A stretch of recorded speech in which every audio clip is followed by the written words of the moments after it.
Hello and welcome to Project Linux. It means learning the essential aspects of nukes. Nukes means nuclear engineering. It's a project that some of my close friends and me are undertaking to teach the essential aspects of nuclear engineering to the general public. So the materials I will be using to teach you in this course are all from the Open Course-ware from MIT. I do not own these materials. You can go check it out at ocw.mit.edu. You can download the materials from there and follow along with me. So, the nuclear engineering course is heavily dependent on solving differential equations. So, to actually understand how the reactor works, we have to be able to solve very complex differential equations. So to start off with this course, I have decided to go through the 18.03 SC course given in the MIT Open Course-ware section. It is named Differential Equations and it is from fall 2011. Please go check it out in their website and download the materials. I don't own these materials, they own them. I am just using these materials to teach you and thereby learn myself. So let's start. First, we will have to get some ideas about variables and parameters. So variables and parameters.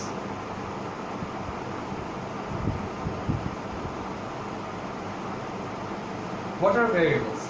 Variables are the parts of a function that can be changed so that the other side of the function, actually the value of the other side of the function changes depending on the variable. So there are two types of variables, independent variables and dependent variables. So the independent variables are those variables that we are actually free to change for ourselves. The variable itself is not independent. It of course depends on how we change it. But the name independent suggests that we are independent to change the value of that variable. And there is one more type of variable, and it's named dependent variable. It is named so because we are not free to change the value of that variable. What we are free to do is change the value of independent variables, and with the change of independent variables, the value of the dependent variables will change. So let's see an example. Let's take the function fx is equal to 3x squared plus twice x plus 1.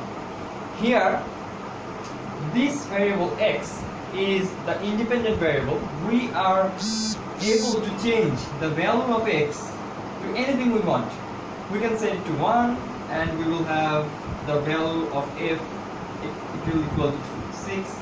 If we set it to 2, then this will equal to 12 plus 4 plus 1, so it will equal to 16 plus 1, 17, and so we are free to change the values of x. So this is independent, but we are not free to change the value of fx. So this is not the independent variable. And now we will look at dependent variables. If we give this function f of x a name, let's say we name it y, then this y will be a dependent variable because we are not free to change the value of y. We are free to change the value of x, and with the change of x, the value of y will change. So y is depending on x. That's why this is called dependent variable. Now that that's out of the way, we will see some examples where we will understand how many independent or dependent variables there can be in a function. So independent variables, there can be multiple independent variables in a function. For example, if we take the function x is equal to s times t squared plus t plus 1. Here there are two independent variables, t and s. Both of these are independent. We can change the values of both of these freely, but this one is the dependent variable. So independent, independent, dependent.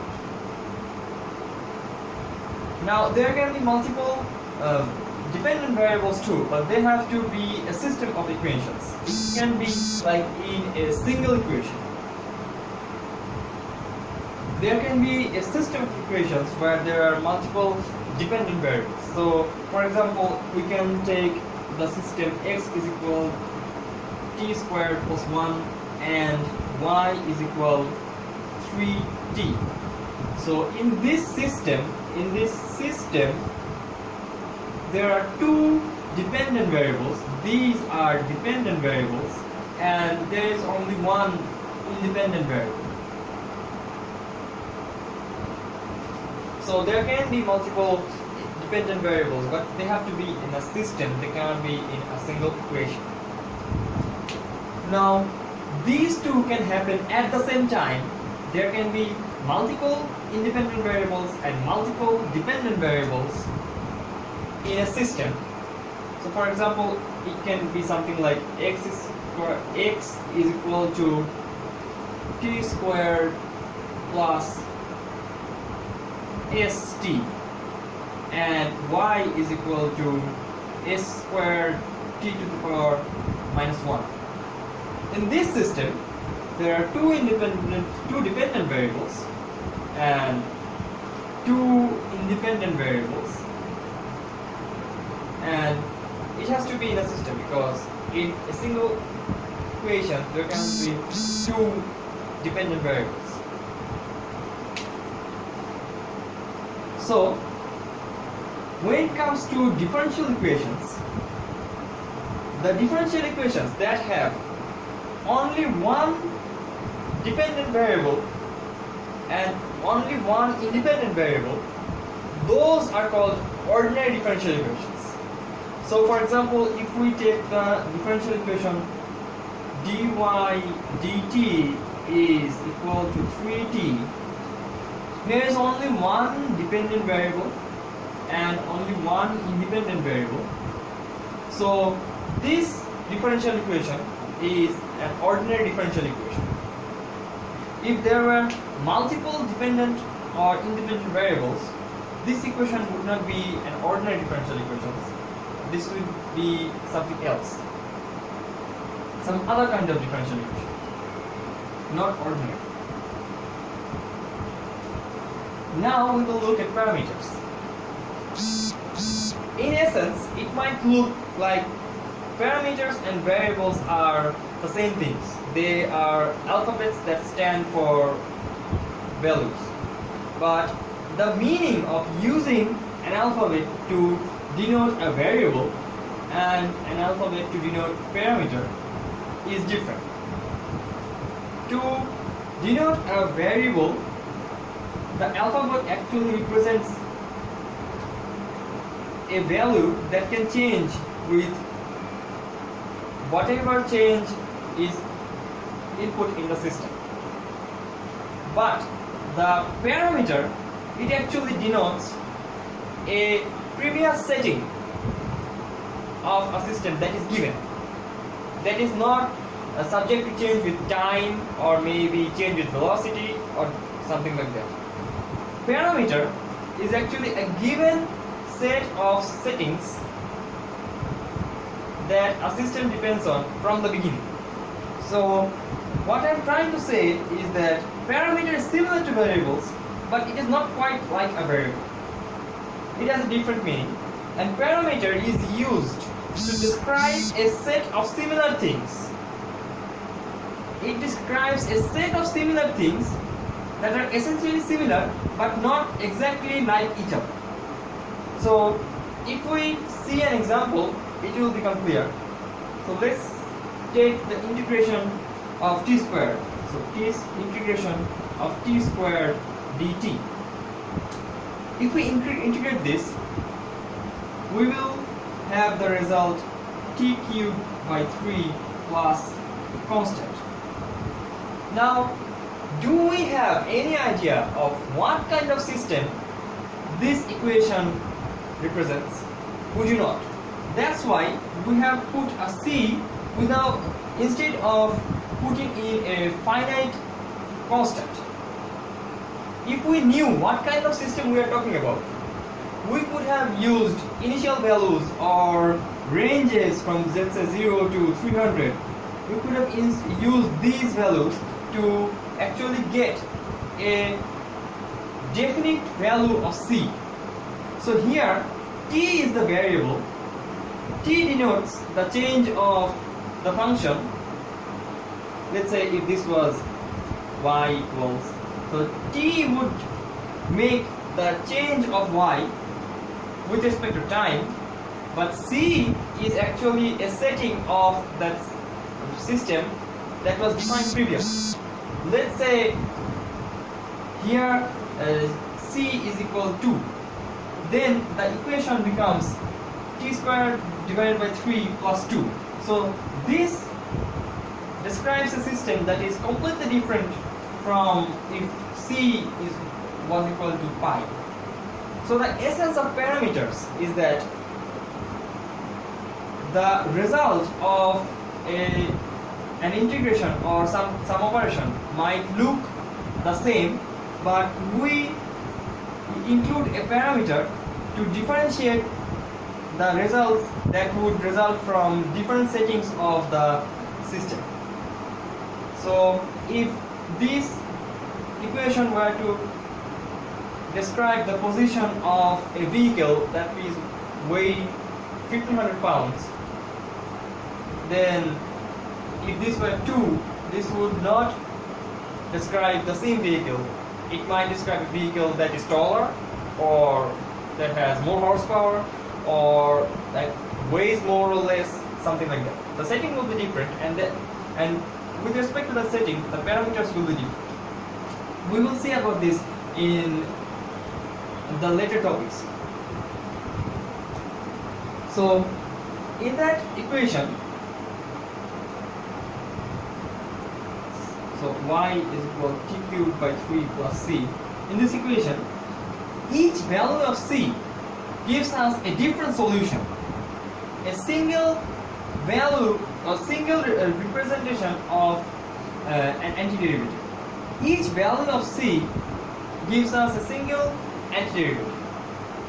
And by denoting the constant as c, we have successfully represented the whole set of antiderivatives for t squared.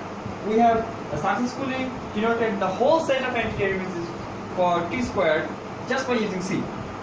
If we hadn't used c, we would have to write down every single number possible from negative infinity to positive infinity just to denote the whole range of possibilities for the antiderivatives. But using c, using a parameter, we have successfully described the whole set of antiderivatives.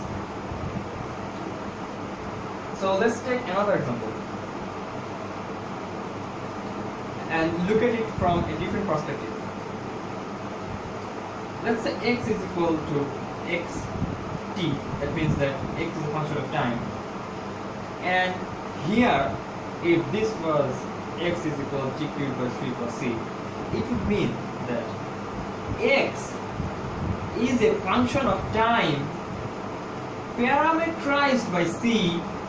So all of this means x depends on t while the event is going on, the event is happening, because t denotes time. So let's say x is a variable that changes with time in some event. So this would mean that x, the variable we are concerned about, depends on t. So it changes with the change of time while the event is going on, but it is parameterized by C, so it means that the change of x, it is predetermined somewhat by the settings of the system, and then when the system is made to run, then x varies like this. So let's say if c is equal 1, then x is t cubed, so it will be like something like this. And if c is equal 2, then let's say it will be something like this. So the parameters can be thought of as the presettings of a system, and the variables, the independent variables, can be thought of the values that change while the system is running.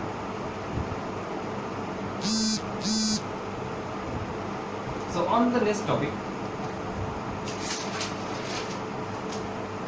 we will look at an equation that is x of t is equal e to the power a t. Here t is our variable, our independent variable. So I will write im dot independent variable, and a is our parameter.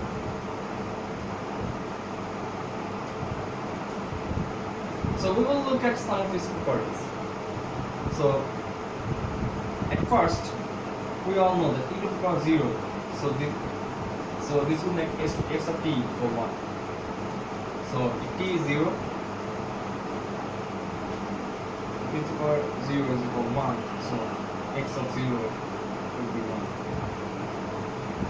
Now another property would be if e to the power at plus c right here instead of just e to the power at, then this would mean e to the power at times e to the power c.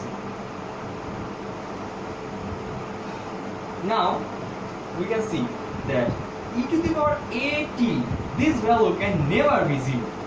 And why is that? Because this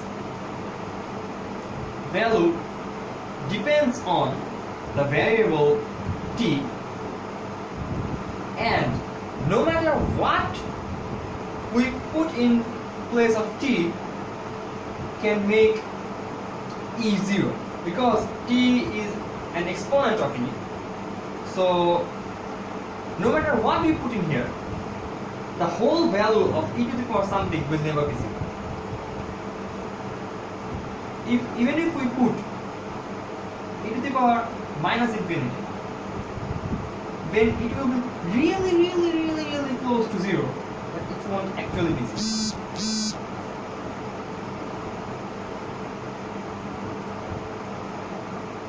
So the next property is that if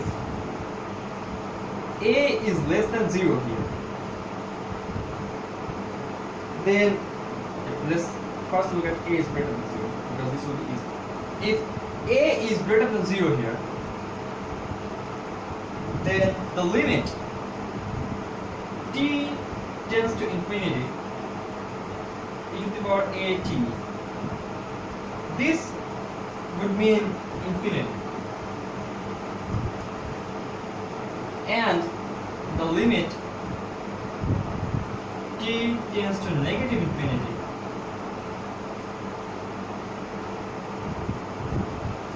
this would mean this is approximately equal to 0, and we write 0.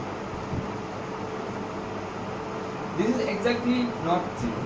This is really close to 0, because this is almost, we are dividing 1 by number close to infinity. So you are almost getting 0, but it will never be 0, because you can't ever reach actual infinity. So if, let's say, a were less than 0, then the opposite thing will happen. If limit t tends to 0, e to the power at would mean 0, because now that a is less than 0, this value is negative. So when you put in the positive infinity, this becomes e to the power negative infinity, and this is approximately equal to 0.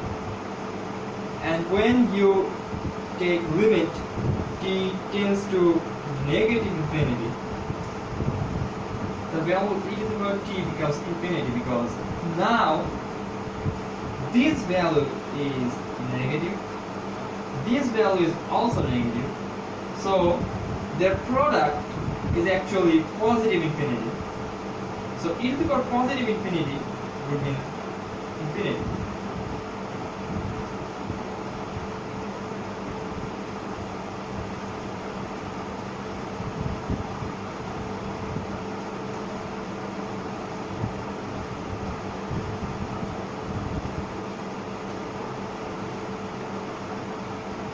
So we will look at some graphs, and let's say we want to graph e to the power t, e to the power t divided by t cubed. Then it will approximately look like this, because now that t is positive, while it is growing, while t grows, the value of this whole thing will grow on an exponent type, in an exponent way. So this will not grow in a linear way, this will grow like this. The growth of the growth will be positive.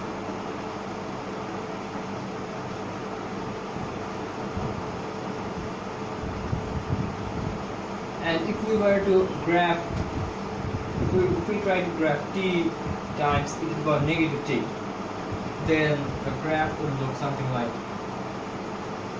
this, because now that t is negative, sorry, now that the power of e is negative, if t increases, this whole value decreases.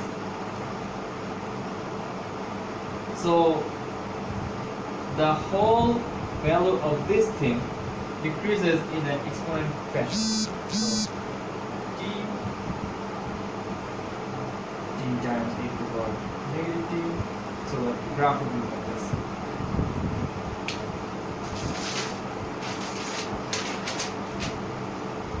So now that we have some knowledge of what a variable is, what parameters are, and how to graph some exponential equations, we will look at some notations for derivatives.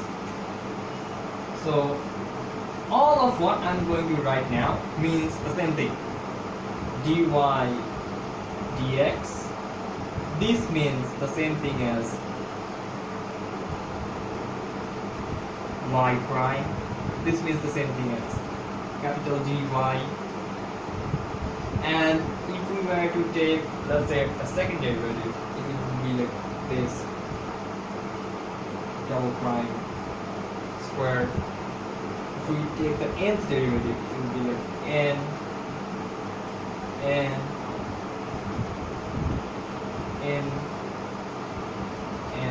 all of this means the same thing. All of this actually means the same thing. The meaning of this is not different from this or this. The only difference between this and these two are that with notations like this, you have to understand the variable with respect to which the dependent variable is being differentiated. So from this solution, you can easily see that this is the nth derivative of y with respect to x. X is physical here, but in these notations there is no x. So you have to understand that this is the nth derivative of y with respect to x from context. The equation doesn't exactly tell you that, look, this is the nth derivative of y with respect to x. You have to understand the with respect to part from context. Now, there is a special case where we can use another notation. So, in case of physics involving change of some variables with time, physicists have a special notation that is like x dot. So this is a special notation that can be used when x is a function of time and so this notation means the first derivative of x, this notation means the second derivative of x, and so on. So now that we are armed with all of this knowledge, let's dive into differential equations.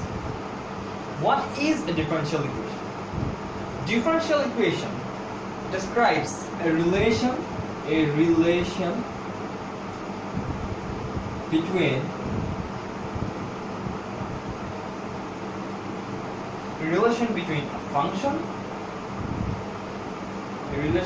a function and its derivatives. So what this means is that a differential equation, it describes how a function is related to its derivatives. How the change of the original function can change the derivatives or vice versa. That is what a differential equation describes to us. So if we look at an example, let's say d squared x by dt squared plus 8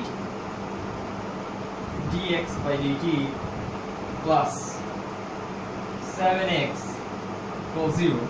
So what this equation is telling us is that x is the function, and this is how x is related to its first derivative and second derivative. So what this equation tells us that if we take 7 of x, 8 of its first derivative and 1 of its second derivative, and add all of this up, this will equal to 0. That's what this equation is telling us. So it is basically describing a relation that holds true between x, its first derivative, its second derivative. That's what the function of a differential equation is, to describe the relation between a function and its derivatives. Now, if there is a single independent variable, the differential equation is called ordinary differential equation, or in short ODE. So from now, if I write ODE, you will understand that ODE stands for ordinary differential equations, or ordinary differential equations.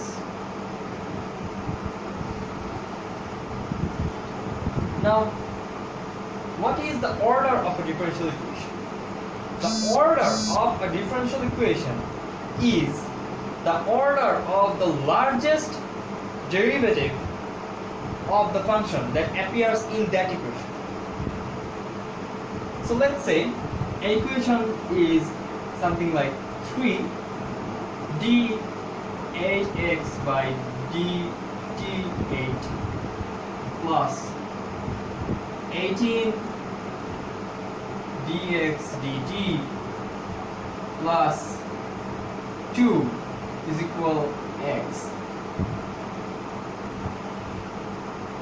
If this is our differential equation that we are concerned about, the highest order of the derivative that appears in this equation is 8.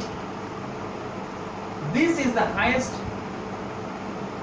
this is the largest derivative, the derivative with the largest order, and the order of this derivative is 8. The order of the largest derivative is 8, and that's why the order of this differential equation is 8.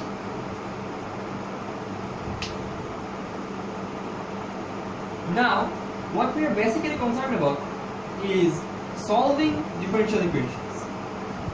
We are not concerned actually about how differential equations come to be at this point. At this point, we are only concerned about solving basic differential equations. So, first let's discuss what solving an equation means. To do that, let's take the example of a differential equation that is y dy dt is equal to 3y. Let's take this differential equation as an example because this is one of the most basic differential equations that we can discuss. So, if we try to solve this differential equation, what are we actually trying to achieve? We are trying to find a representation of the function y. A representation of the function y with respect to t, in terms of t, that if the representation is plugged into this side of the equation or this side of the equation, I mean, if we plug in the representation in both of these sides, the sides in the end can be simplified to be the same. So what this means is that that particular representation that we have arrived at, it will satisfy this original differential equation. So if we are trying to solve this differential equation, we are basically trying to find a representation of y relating to x, so that if the representation is plugged into this original equation, it is satisfied. So let's see if the representation of y, if we represent y like e to the power 3t, let's see if this representation satisfies the previous equation that we were talking about. So the left hand side of that differential equation was dy dt. So if we plug in this representation into the left hand side, we get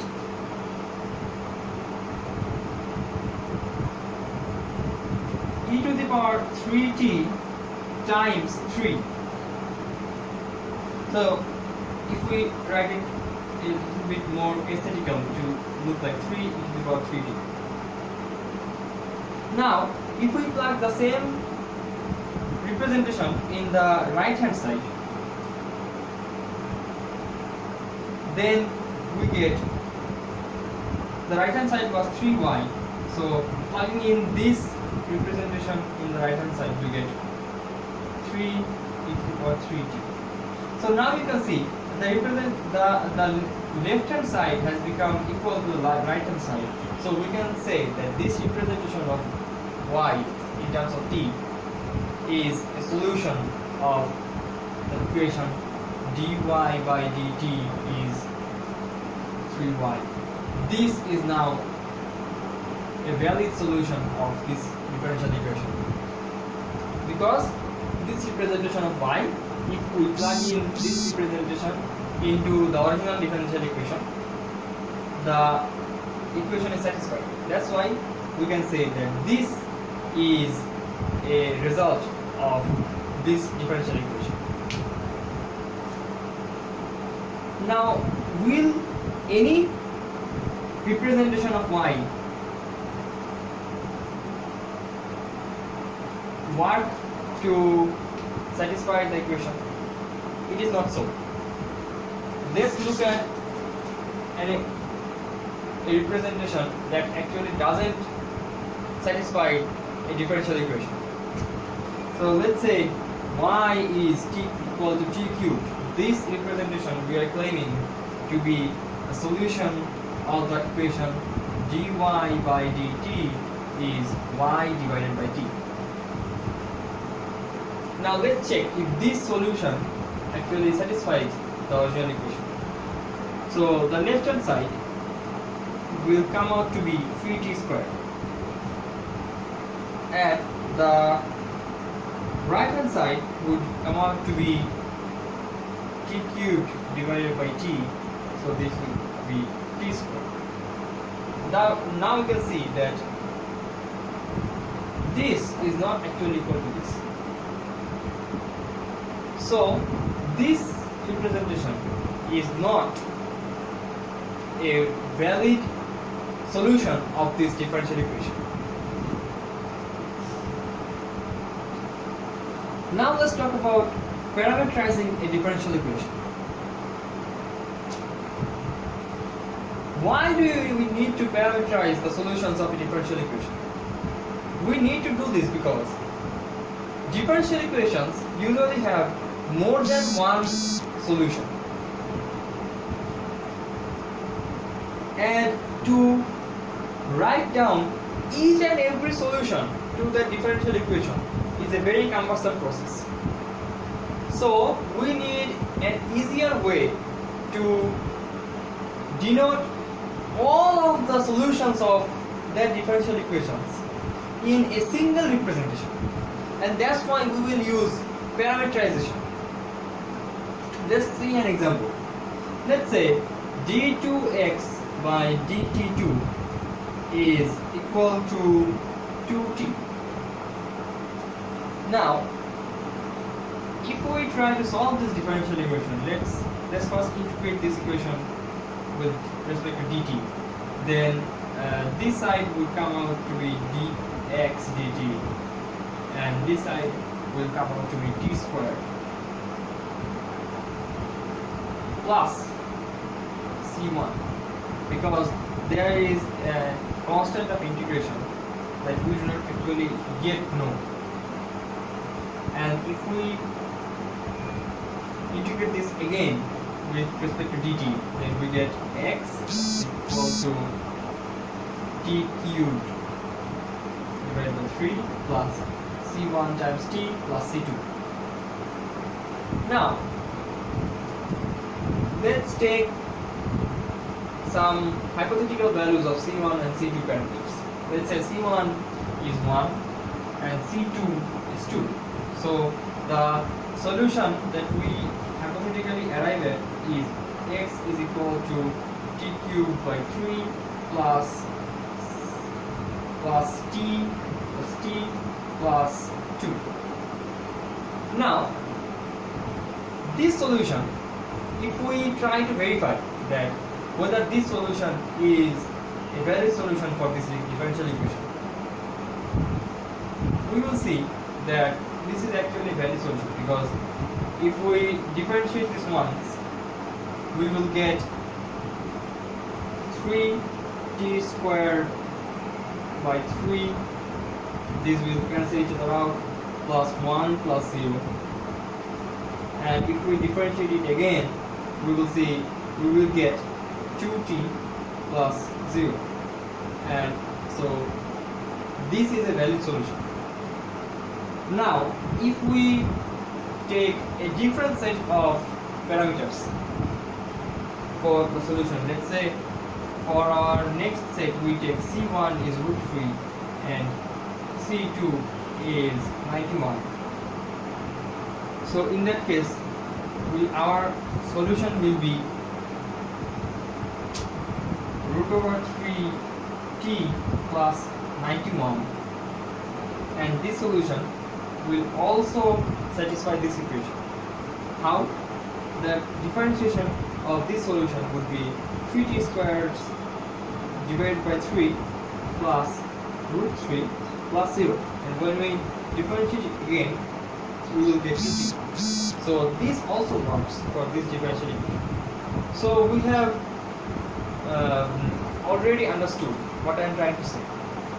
I am trying to say that this differential equation has a lot of solutions, and it is actually impossible for us to write up all the combinations of all the solutions. If we let c1 negative infinity to positive infinity and c2 negative infinity to positive infinity, if we let these vary from negative infinity to positive infinity, it is actually impossible for us to write down all the possible combinations of c1 and c2 and the different results that we get for different combinations. So instead of trying to write down all of these in a list, we will use parameterization. We leave c1 and c2 and say that these are parameters, and these, for every choice of c1 and c2, we get a different solution. for this differential equation and all of the solutions for it. So C1 and C2, these parameters are actually important for us. We can't just write this is the only solution. Other solutions can also work. So how can we be sure which one is the solution without knowing the initial values or the ranges of the previous settings? We cannot. So without knowing them, we have to use parameterization to represent every possible solution for this differential equation. That's why we need parameterization of the results of a differential equation.